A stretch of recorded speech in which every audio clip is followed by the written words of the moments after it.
বিদগ্ধ উলামায়ে কেরাম, প্রথিতযশা আলোচক বৃন্দের জবান থেকে, বুজুর্গ উলামায়ে কেরামের জবান থেকে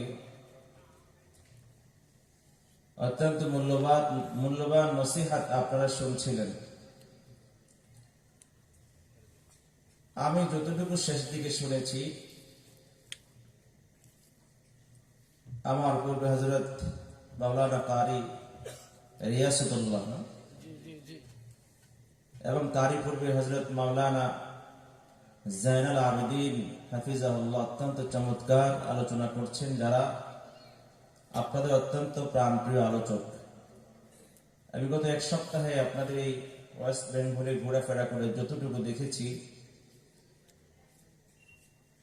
যে সকল জনপ্রিয় বুজুর্গ উলামায়ে কেরাম আছেন, আলোচনা যারা আপনারা পছন্দ করেন, এর মধ্যে অন্যতম দুইজন। আমিও ওনাদের আলোচনা খুব পছন্দ করি, সবার সাথে আলোচনা হয় আমার। এর পূর্বে আলোচনা করেছেন কারি তৈয়ব সাহেব, তৈয়ব আলী কাসিম হাফিজুল্লাহ। ওনার মাদ্রাসায় আমি গিয়েছি, ওনার মাদ্রাসায় জলসা বয়ান করেছি। শওকত আলী সাহেব হাফিজুল্লাহর সঙ্গে আলোচনা করেছি, সবার সঙ্গে আলোচনা হয়েছে আমার। অত্যন্ত অমায়িক মানুষ সবাই, এদের আলোচনার পরে আর আলোচনার প্রয়োজন হয় না। আমরা ছোট মানুষ, তাদের ছাত্রের মতো। কিন্তু মুসাফির আলাদা একটা বরকত আছে, দোয়া কবুল হয় শেষ মুহূর্তে দোয়ার সময়। কারি সাহেব ইঙ্গিত দিয়ে গেছেন আমাদেরকে মৃত্যুর দিকে, দোয়ার দিকে। আমি আপনাদেরকে মৃত্যুর কথা স্মরণ করিয়ে একটু দোয়া করতে চাই, আমার নিজের জন্য, আপনাদের জন্য, গোটা বিশ্বের মুসলমানদের জন্য। মুসলমানরা ওরা আজকে অসহায়। আজকে মুসলমানদের অবস্থা বড়ই নাজুক। মুসলমানদের জীবন যাপনের দিকে তাকালে, মুসলিম যুবকদের চেহারার দিকে তাকালে, পোশাকের দিকে তাকালে, চিন্তা চেতনা, আকীদা, বিশ্বাস, আখলাক, চরিত্রের দিকে তাকালে মুসলমানিয়ত, ইমানিয়ত খুঁজে পাওয়া যায় না। শুধু নামটা আছে। এমন ভাবে দুনিয়ায় জীবন যাপন করছে, আমার ভাষা কি আপনারা বলছেন? কোনো সমস্যা হয় না? আপনাদের মতো আমি বলতে পারি না। এমন ভাবে পৃথিবীতে আজ মুসলিমরা জীবন যাপন করছে, প্রতিযোগিতায় লিপ্ত আছে কিভাবে ওয়েস্টার্ন কালচারের সাথে, পশ্চিমা সভ্যতার সঙ্গে নিজেকে তাল মিলাতে পারে। সেই প্রতিযোগিতায় মুহাম্মদুর রাসূলুল্লাহ মদিনাওয়ালার সঙ্গে তাল মিলাবার চেষ্টা নাই। ঠিক কিনা জোরে বলে? নাই। এমন ভাবে পৃথিবীতে জীবন যাপন করছে যেন পৃথিবী সব এখানেই থাকবে চিরদিন, এই জমিন থেকে আর যেতে হবে না, মরতে হবে না। সকল উদ্দেশ্য, চিন্তা চেতনা, ব্যস্ততা, সকল পরিশ্রম সব এই দুনিয়ার জন্য হচ্ছে, পরকালের জন্য কোনো ফিকির নাই, পরকালের জন্য কোনো চিন্তাই নাই। দুনিয়ার জন্য ঘর বানাতে পারলাম কি পারলাম না, জায়গা জমি করতে পারলাম কি পারলাম না, গাড়ি বাড়ি হলো কি হলো না, কি পরিমাণ সঞ্চয় আমার ব্যাংক ব্যালেন্স জমা হয়েছে, সেই দিকে আমাদের ফিকির, চিন্তা, মনোযোগ। কিন্তু আমার পরকালের জন্য আমি কি সঞ্চয় করেছি সেদিকে আমাদের কোনো ফিকির নাই। অথচ এই দুনিয়া আজ আছে, কাল নেই, পরকাল শুরু হবে, শেষ নাই। ঠিক কিনা জোরে বলেন? ইস দুনিয়া কি দোস্তি মিসলে কাগজ ফুল হ্যায়, इस दुनिया की दोस्ती मिस्र कागज फूल है, देखने में खुशनुमा है वो मगर कुछ भी नहीं। अरे आकल न हो गाफिल, तुझे दुनिया से जाना है, तुझे एक दिन ये वो अपने रब को दिखाना है, जागना है जाग ले अफलाक की साया तले, जागना है जाग ले अफलाक की साया तले, हश्र तक सोना पड़ेगा खाक की साया तले। आज कर लो कुछ भलाई वरना कल उसके रोबरो के तुम्हें गम खजालत ला कलम, फरकशे आमाल खालिक जिस घड़ी फरमाएगा मुल्क दौलत जाहे हशमत कुछ न हो कम आएगा, कुछ काम न आएगा वहाँ हर एक जुदा हो जाएगा, बल्कि हर एक उज़्म दुश्मन जान का हो जाएगा। ও মুসলমান বন্ধুরা আমার, আল্লাহ পাক রব্বুল আলামিন অল্প সময়ের হায়াত দিয়ে দুনিয়ার জমিনে আমাদেরকে পাঠিয়েছে।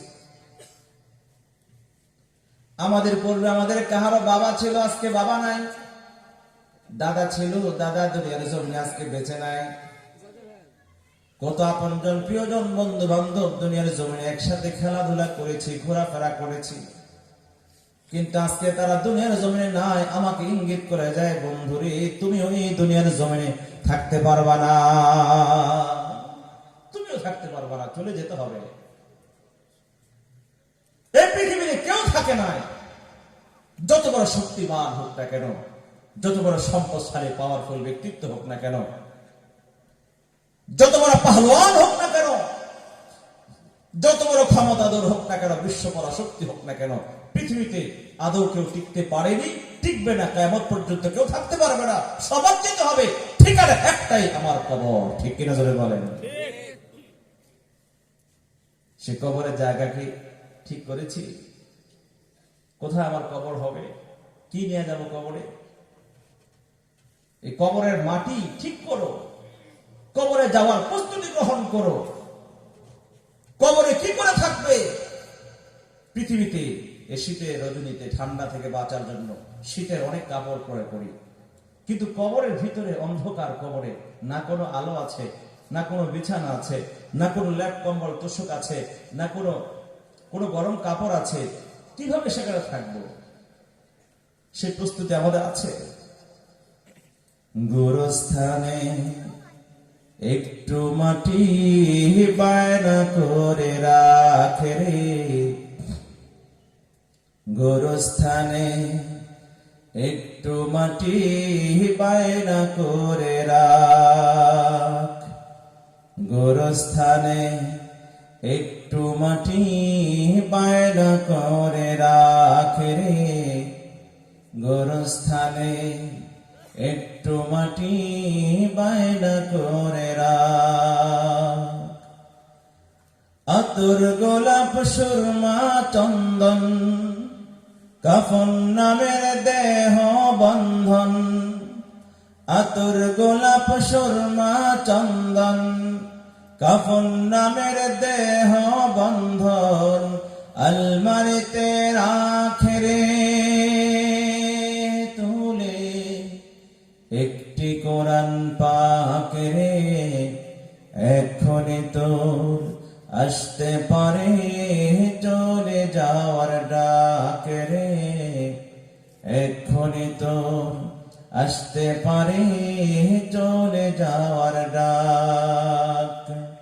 গোরস্থানে একটু মাটি বায়না করে রাখ রে, গোরস্থানে একটু মাটি বায়না করে রাখ।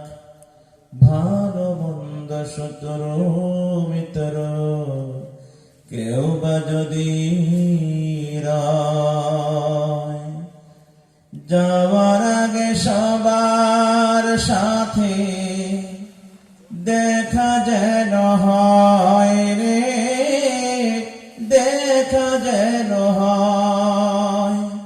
ভালো মন্দ শত্রু মিত্র কেউ বা যদি রয়, যাবার আগে সবার সাথে দেখা যেন হয় রে, দেখা যেন হয়। ধরতে তোরে লাগবে 6 জন, আপন খুঁজে পাবি কয়জন? ধরতে তোরে লাগবে 6 জন, আপন খুঁজে পাবি কয়জন? একলা পেলে খাবে তোকে চিল শকুনার কাকে রে, এখনই তোর আসতে পারে চলে যাওয়ার ডাক রে, এক্ষুনি তোর আসতে পারে চলে যাওয়ার ডাক। গোরস্থানে একটু মাটি বায়না করে রাখ রে, গোরস্থানে একটু মাটি বায়না করে রাখ। ঠিক কিনা ধরে বলেন? যে কোনো মুহূর্তে আসবে আমাদের মরণ। আল্লাহ পাক রব্বুল আলামিন কোরআনে কারিমে বলে দিয়েছেন, আইনামা তাকুনু ইউদরিকুকুমুল মাউত ওয়ালাউ কুনতুম ফি বুরুজিন মুশাইয়াদা। তুমি যতই সুরক্ষিত দুর্গে এবং ঘরে তুমি আশ্রয় নাও না কেন, সেখানে তোমার মৃত্যু, তোমার মালাকুল মাউত তোমাকে বন্দী করে নেবে। ও মুসলমান বন্ধুরা আমার, পৃথিবীর জমিনে আল্লাহ পাক রব্বুল আলামিন আমাদেরকে হায়াত এবং মৃত্যু দিয়ে দুনিয়ার জমিনে পাঠিয়েছেন। আল্লাহ পাক রব্বুল আলামিন বলেন, আল্লাযী খালাকাল মাউতা ওয়াল হায়াতা লিয়াবলুয়াকুম আইয়ুকুম আহসানু আমালা। আমি তোমাদের জন্য হায়াত সৃষ্টি করেছি, তোমাদের জন্য মৃত্যু সৃষ্টি করেছি। দুনিয়াতে হায়াত দিয়ে পাঠিয়েছি, আমি দেখতে চাই কে তোমরা ভালো আমল করো আর কে তোমরা মন্দ আমল করো। একজন মানুষ যদি দুনিয়ার জমিনে সর্বক্ষণ মৃত্যুর চিন্তা নিয়ে দুনিয়ার জমিনে চলে, সারাক্ষণ যদি মরণের চিন্তা, কবরের চিন্তা, হাসরের চিন্তা, ফলসরাতের চিন্তা, আল্লাহ পাক রব্বুল আলামিনের কুদরতি কদমের সামনে আসামের কাঠগড়ায় দাঁড়াইয়া দুনিয়ার জীবনের হিসাব দেওয়ার ভয় যদি কোনো আল্লাহর অন্তরে, আল্লাহর বান্দার অন্তরে থাকে, ওই বান্দা দুনিয়ার জমিনে কোনোদিন কোনো পাপ আর গুনাহ করতে পারে না। জোরে জোরে বলেন ঠিক কিনা? এই জন্য আল্লাহ পাক রব্বুল আলামিন কোরআনে কারীমে বলেন, ইয়া আইয়ুহাল্লাযীনা আমানুত্তাকুল্লাহ,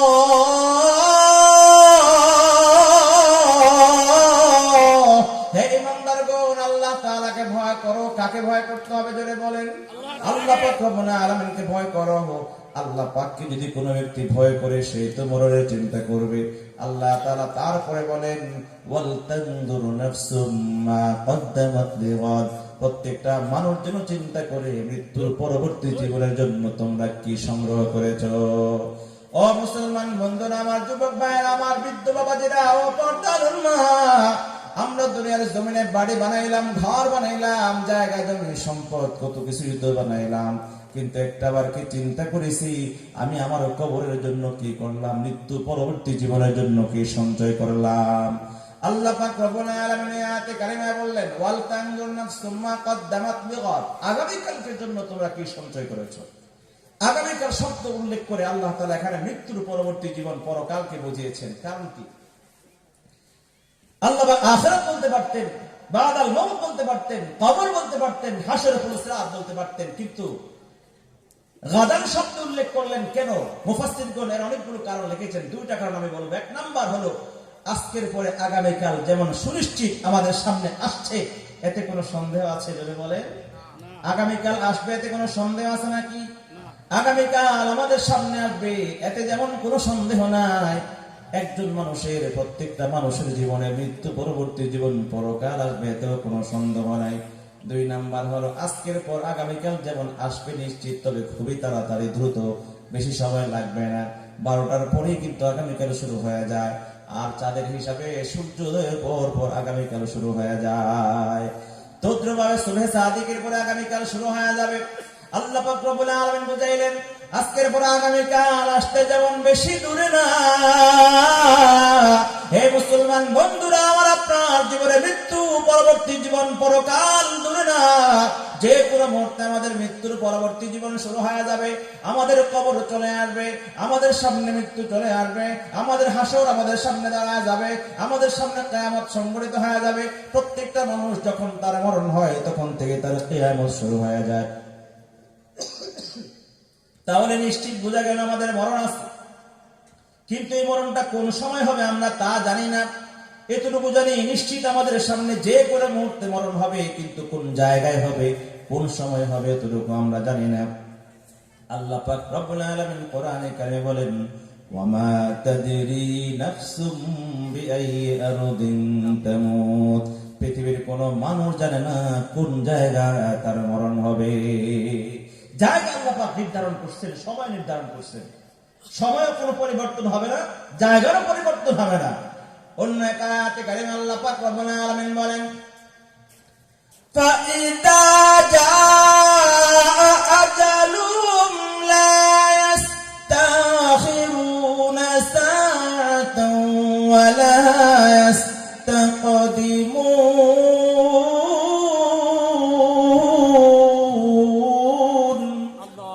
আল্লাহ পাক রব্বুল আলামিন বলেন, যখন মানুষের মৃত্যুর সময় চলে আসবে, নির্ধারিত সময় আসার সঙ্গে সঙ্গে তার মৃত্যু হবে। 1 সেকেন্ড আগেও হবে না, 1 সেকেন্ড পরেও হবে না।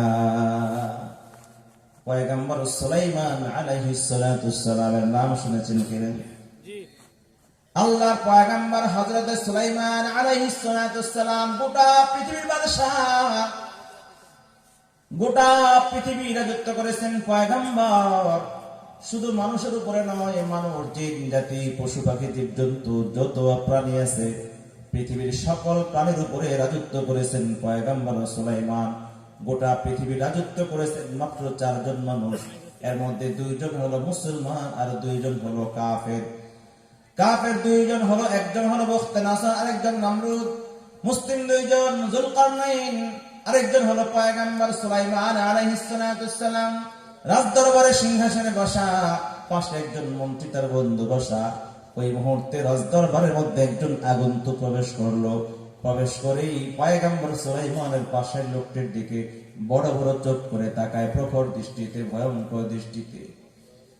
পাশের লোকটি পয়গম্বর সুলাইমানকে ডেকে বলে, হে পয়গম্বর, এই যে লোকটি এই মুহূর্তে আপনার দরবারে প্রবেশ করেছে, এই লোকটাকে আমার বড় ভয় হয়। এই লোকটা আমার দিকে কেমন করে তাকায়, আমার কাছে ভয় হচ্ছে। এই লোকটা আমার দিকে এমন করে কেন তাকাচ্ছে? অতএব আপনি আমাকে এখান থেকে দূরে সরাইয়া দেন। বাতাসকে নির্দেশ করেন অথবা জিনদেরকে নির্দেশ করেন, তারা যেন আমাকে দরবার থেকে উঠে নিয়ে যায় এবং দূরে কোথাও আমাকে রেখে আসে। পয়গম্বর সুলাইমান বাতাসকে নির্দেশ দিলেন, এই জায়গা থেকে তাকে সরাইয়া দূরে কোথাও রেখে আসালো, 1000 মাইল দূরে। এবার পয়গম্বর আগন্তুক লোকটিকে জিজ্ঞাসা করলো, হে আল্লাহর গোলাম, তুমি আমার বন্ধুর দিকে এমন প্রখর দৃষ্টিতে, এমন ভয়ার্ত দৃষ্টিতে তুমি কেমন করে কেন তাকাইলা? কি তোমার পরিচয়?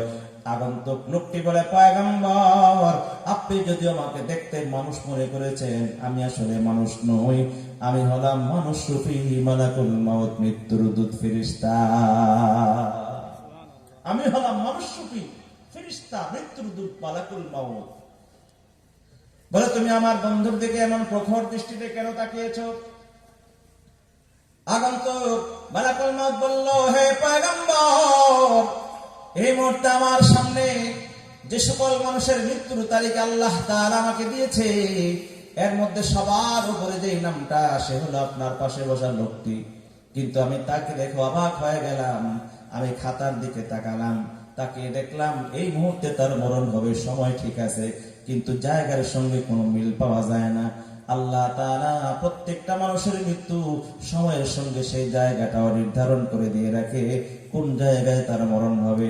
কার মসজিদে মরণ হবে, কার সিনেমা হলে মরণ হবে, কার বাইতুল্লাহর চত্বরে মরণ হবে, কার সোনার মদিনায় মরণ হবে, কার মাদ্রাসার মাঠে মরণ হবে, কার জমিনে মরণ হবে, কার রাস্তায় মরণ হবে, কার দোকানে মরণ হবে।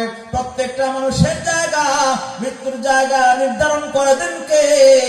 আল্লাহ পাক রব্বুল আলামিন করে দেয়। আল্লাহ পাক রব্বুল আলামিন তার মৃত্যুর সময় নির্ধারণ করেছেন এখন, কিন্তু তার জায়গাটা কিন্তু এখান থেকে 1000 মাইল দূরে। অতএব এই মুহূর্তে সে আপনার পাশে কেমন করে বসা থাকে?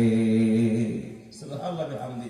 মৃত্যু খুঁজে পাচ্ছি না, মরণ তো হবে এখন, কিন্তু জায়গা তো মিলে না। এই জায়গা তো তার মরণ হবে না দরবারে, এখান থেকে 1000 মাইল দূরে। এই জন্য আমি অবাক দৃষ্টিতে তার দিকে তাকিয়েছিলাম। আল্লাহ তাআলা কি কুদরত!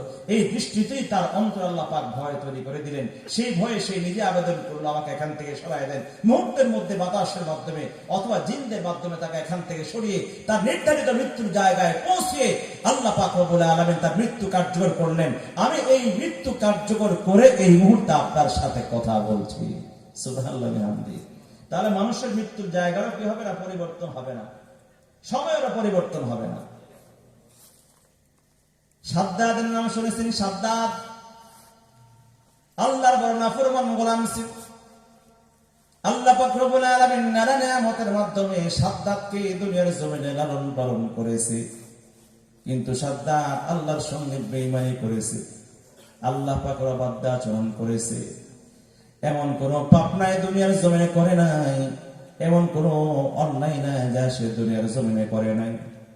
এক পর্যায়ে এসে ক্ষমতার বলে, সৈন্যের বলে বাহাদুরি করে এক পর্যায়ে নিজেকে খোদার আসন দিয়েছে, খোদা বলে দাবি করেছে। আল্লাহ পাক রব্বুল আলামিন তার উপরে এত নারাজ হয়েছে, সে নিজেও জানতো আল্লাহ পাক রব্বুল আলামিন তার উপরে নারাজ, সে যে ভণ্ড খোদা, আসল খোদা না। এই জন্য সে নিজে একটা জান্নাত বানিয়েছে, কারণ আল্লাহ পাক রব্বুল আলামিনের জান্নাতে তার নসিব হবে না। এই জন্য তার অসংখ্য হাজার হাজার কর্মচারী শ্রমিকের মাধ্যমে বিশাল বড় একটা জান্নাত বানিয়ে ওই জান্নাতে নানা রকমের বিলাসী আসবাবপত্রের সমন্বয় ঘটিয়ে দুনিয়ার জমে একটা জান্নাত বানিয়েছে। নিজের জান্নাতে নিজে প্রবেশ করবে, ভোগ বিলাস করবে। জোরে জোরে বলেন নাউজুবিল্লাহ। সাদ্দাত তার জান্নাত বানাবার পরে, এই জান্নাত উদ্বোধন করার পূর্বে যে শ্রমিকগুলো তার জান্নাত নির্মাণ কাজে, বাগান নির্মাণ কাজে শ্রম দিয়েছিল, কাজ করেছিল, সবগুলাকে সে হত্যা করেছে। এই জান্নাতের কোন প্রকারের দৃশ্য, কোন প্রকারের ইনফরমেশন যেন বাহিরে না যায়, কেউ জানতে না পারে, সকলকে হত্যা করলো। সর্বপ্রথম নিজে সেই জান্নাতকে উদ্বোধন করতে রওনা হয়েছে দলবল নিয়ে। নিজের জান্নাতে নিজেই উদ্বোধন করবে, তালা খুলে প্রবেশ করবে। দলবল নিয়ে ঘোড়ায় সাওয়ার হয়ে যখন সাদ্দাত তার জান্নাতে প্রবেশ করার জন্য অগ্রসর হয়, তার জান্নাতের সদর গেটের সামনে গিয়ে দাঁড়ায়, ওই মুহূর্তে দেখতে পায় তার জান্নাতের সদর গেট খুলে একজন আল্লাহর গোলাম, একজন ছদ্মবেশী মানুষ তার জান্নাতের ভিতর থেকে বের হয়ে তার ঘোড়ার সামনে এসে দাঁড়িয়ে যায়। সুবহানাল্লাহ, জোরে বলেন না। এই দৃশ্য দেখে সাদ্দাত তো অবাক হয়ে গেল। সে রক্তচক্ষু নিয়া চিৎকার দিয়ে হুঙ্কার দিয়ে বলল, হে আল্লাহর গোলাম, কি তোমার পরিচয়? তোমার কত বড় দুঃসাহস? কেমন করে তুমি আমার জান্নাতে ঢুকলাম? আমার জান্নাত বন্ধ ছিল, চাবি আমার কাছে, আমি ছাড়া কেমন করে জান্নাতে গেলাম? আবার আমার সামনে এসে দাঁড়াইলা। ওই আগন্তুক কানে কানে, সাদ্দাতের কানে কানে বলে, সাদ্দাত চিৎকার দিও না, চিল্লা পাল্লা করবা না, তুমি আমাকে মানুষ মনে করলো, আমি কিন্তু মানুষ না। আমি হলাম মানুষ রূপী মালাকুল মাউত, মৃত্যুর দূত। মহান রব্বুল আলামিন পাঠিয়েছে এই মুহূর্তে তোমার জান কবজ করার জন্য। ও মুসলমান বন্ধুরা আমার, যত বড় বাদশাহী হোক না কেন, যত বড় সম্পদশালী আর ক্ষমতাধর হোক না কেন, মৃত্যুকে ভয় পায় না। পৃথিবীর জমিনে এমন কোন মানুষ নাই, কারণ সবাই জানে যত বড় শক্তিশালী হোক না কেন, খোদা দাবি করুক না কেন, সকলকেই কিন্তু দুনিয়ার জমিন থেকে যেতে হবে। জোরে বলেন ঠিক কিনা? कैसे कैसे ताजदारो बादशाह चल बसे, कैसे कैसे ताजदारो बादशाह चल बसे, वो खजीना वाला खाना शान शौकत क्या हुई, कैसे कैसे रानिया शहजादियां तन बदन सब गल गया है, शक्ल सूरत क्या हुई। মৃত্যুর কথা শোনার সঙ্গে সঙ্গে সাদ্দাতের চেহারা মলিন হয়ে গেল।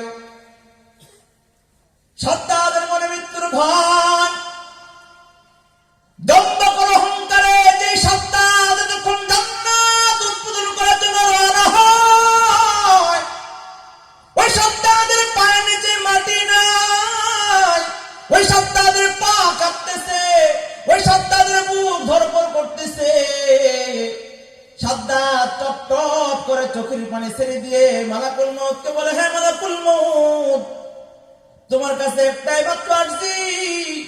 আল্লাহর নাফরমানি দুনিয়ার জমিনে বহু করেছি, এত নাফরমানি করেছি, এমনকি খোদা দাবি করেছি, মাওলার জান্নাত আমার জন্য হারাম।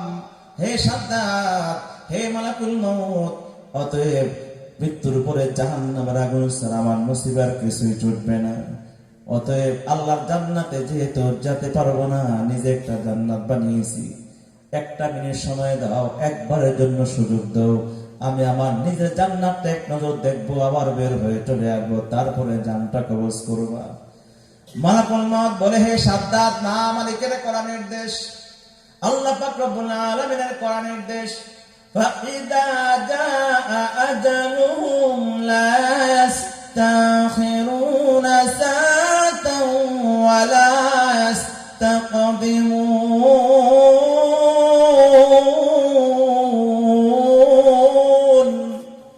আল্লাহ পাক রব্বুল আলামিনের করা নির্দেশ, তোমার মৃত্যুর সময় নির্ধারিত হয়ে গেছে, 1 সেকেন্ড আগেও হবে না, 1 সেকেন্ড পরেও হবে না। আল্লাহ পাক রব্বুল আলামিন নির্দেশ দিয়েছে, সাদ্দাত, তুমি ঘোড়া থেকে নামার সময় 1 পা থাকবে ঘোড়ার উপরে, 1 পা থাকবে মাটির মধ্যে, 1 পা জমিন, 1 পা ঘোড়ার রেকাবের মধ্যে। ওই মুহূর্তে তোমার জানটা কবজ করতে হবে। অতএব তোমাকে আর কোনো সুযোগ দেওয়া হবে না। কত জোরে হাত মিনতি করেছে, কিন্তু আল্লাহ পাক রব্বুল আলামিন সুযোগ দেয় নাই। ওই সময়ে ওই জায়গায় তার জানটা কবজ করেছে। ও মুসলমান বন্ধু, আমার আপনার জীবনটাও নিয়ে যাওয়া হবে, কোন জায়গায় নেওয়া হবে আমরা কিন্তু জানি না। আল্লাহ পাক রব্বুল আলামিন একবার মালাকুল মউতকে প্রশ্ন করলেন, হে মালাকুল মউত, তুমি তো দুনিয়ার জমিনে হাজারো লক্ষ কোটি মানুষের জীবন তুমি গ্রহণ করেছো, জান কবজ করেছো, কখনো কি কোনো মানুষের জান কবজ করার সময় তোমার মায়া লাগছে নাকি?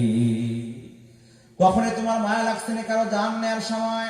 মালাকুল মউত বললে, রব্বুল আলামিন, পৃথিবীতে হাজারো লক্ষ কোটি মানুষের জান কবজ করলাম, কিন্তু মাত্র 2টা মানুষের জান কবজ করার সময় আমার বড় মায়া লাগছে। একটা হলো ওই যে আল্লাহ পাক রব্বুল আলামিন, আল্লাহ আমার 2টা মানুষের জান কবজ করার সময় মায়া লাগছে। 1 নাম্বার হলো সমুদ্রের মধ্যে জাহাজ ডুবে যাওয়ার সময়, জাহাজ দুর্ঘটনা, একটা জাহাজ যখন সমুদ্রের মধ্যে ডুবে যায়, ওই জাহাজ ডুবে যাওয়ার সময় অসংখ্য মানুষ মারা যায়। ওই জাহাজের মধ্যে একজন গর্ভবতী মহিলা ছিল।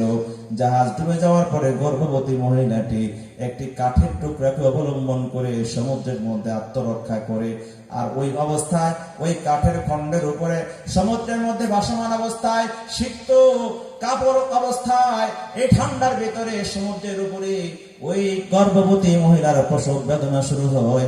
ওই সমুদ্রের এই অনিরাপদ জায়গার মধ্যে ওই মহিলাটা বাচ্চা প্রসব করে, রক্তাক্ত বাচ্চাটা তার কোলে নেয়। রক্তাক্ত বাচ্চাটা কোলে নিয়ে মা চিৎকার করতেছে, কান্না করতেছে, বাচ্চাও কান্না করতেছে। ওই অবস্থায় মা তার শিশু বাচ্চাটাকে তার স্তনের সঙ্গে ঠোঁট লাগায়া তাকে দুধ পান করাবে তার জীবন বাঁচাবার জন্য। ওই মুহূর্তে আল্লাহ তুমি নির্দেশ দিলা, ওই রক্ত মাখা শিশু বাচ্চার মুখের সামনে থেকে তার মায়ের জানটা যেন আমি কবজ করি। ওই মুহূর্তে ওই শিশু বাচ্চার মায়ের সামনে থেকে, শিশু বাচ্চার মুখের সামনে থেকে তার মায়ের জান কবজ করার সময় বড় মায়া লাগছিল, দয়া লাগছিল। কারণ এই সমুদ্রের পানির উপরে এই অসহায় বাচ্চাটা কেমন করে বাঁচবে, কি হবে তার ভবিষ্যৎ, এই বাচ্চার চিৎকার শুনে আমার বড় মায়া লাগছিল। আর দ্বিতীয়ত, যখন সাদ্দাতের জান কবজ করেছি, সে আমাকে বারবার আমার কাছে মিনতি করেছে, আবেদন করেছে, 1 মুহূর্ত সময় তাকে দেওয়ার জন্য কিন্তু দেই নাই। তোমার নির্দেশ হলে 1 পা থাকবে ঘোড়ার রেকাবের ভিতরে, 1 পা জমিনের মধ্যে, ওই অবস্থায় যেন তার মরণ হয়। কিন্তু আল্লাহ তার বারবার অনুরোধের কারণে, কান্নার কারণে আমার বড় মায়া লাগছে। আল্লাহ পাক রব্বুল আলামিন বললেন, হে মালাকুল মউত, একজন মানুষের জন্যই তোমার 2 বার মায়া লাগছে। আল্লাহ পাক রব্বুল আলামিন বলেন, হে মালাকুল মউত, একজন মানুষের জন্য তোমার 2 বার মায়া লাগলো। এই সেই সাদ্দাত সমুদ্রের পানির উপরে, কাঠের খণ্ডের উপরে মায়ের জান কবজ করার পর যে শিশুটাকে তুমি রেখে এসেছো, ওই শিশুটাকে আমি ভাষায় ভাষায় কিনারায় জংলায় নিয়ে আমি তাকে অনেক কষ্টে জীব জন্তুর দুধ পান করে এই বাচ্চাটাকে আমি বড় করেছি, লালন পালন করেছি। এই বাচ্চা যখন বড় হয়, যুবক হয়, তাকে অনেক সম্পদশালী বানিয়েছি, তাকে অনেক ক্ষমতা আদর বানিয়েছি। এই হলো সেই সাদ্দাত, এই সেই বাচ্চাটাই হলো সাদ্দাত, যাকে আমি এত সুন্দর করে লালন পালন করে, কুদরতি লালন পালনে বড় করে, নানা নেয়ামত দিয়ে আমি তাকে ভরপুর করে দুনিয়ার জমিনে তাকে আমি অনেক সম্মান দিয়েছিলাম। কিন্তু সেই সাদ্দাতটাই সে পরবর্তীতে আমাকে অস্বীকার করে খোদা দাবি করেছে। হে মালাকুল মউত, একজন মানুষের জন্য তোমার দুইবার মায়া লাগলো। সাদ্দাদের মায়ের মৃত্যুর সময় তার জীবনের জন্য তোমার মায়া লাগছে, আবার সাদ্দাদের জান কবজ করার সময় তোমার মায়া লাগছে। হে মালাকুল মউত, ওই সাদ্দাত মৃত্যুর সময় তোমার কাছে বারবার ক্ষমা চাইছে, সময় চাইছে। ও সাদ্দাত যদি ওই মুহূর্তে তোমার কাছে না চাইয়া তওবা করে ইস্তেগফার পড়ে ঈমান গ্রহণ করে আমার কাছে ক্ষমা চাইতো, তওবা করতো, আমাকে আল্লাহ বলে রব বলে ডাক দিত, জীবনের সকল গুনাহগুলো পাপগুলো ক্ষমা করে দিয়ে আমি সাদ্দাতকে আমার জান্নাতটা উপহার দিয়ে দিতাম।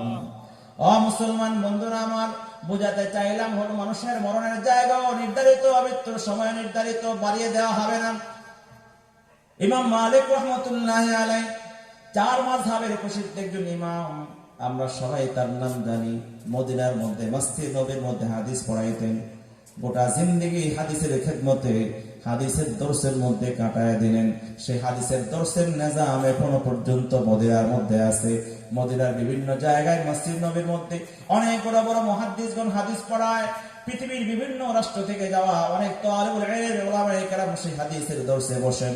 আল্লাহ পাক আমাকেও তৌফিক দিয়েছে মসজিদ নববীর মধ্যে সেই হাদিসের দর্শে বসার জন্য। ইমাম মালিক রাহমাতুল্লাহি আলাইহি মসজিদ নববীর মধ্যে হাদিসের দর্শে বসে আছেন। মদিনা থেকে বের হয় না শেষ জামানায় মদিনা থেকে বের হয় না ইমাম মালিক। কেন বের হয় না? কারণ মনের মধ্যে স্বপ্ন, গোটা জিন্দেগি হাদিসের খেদমত করলাম।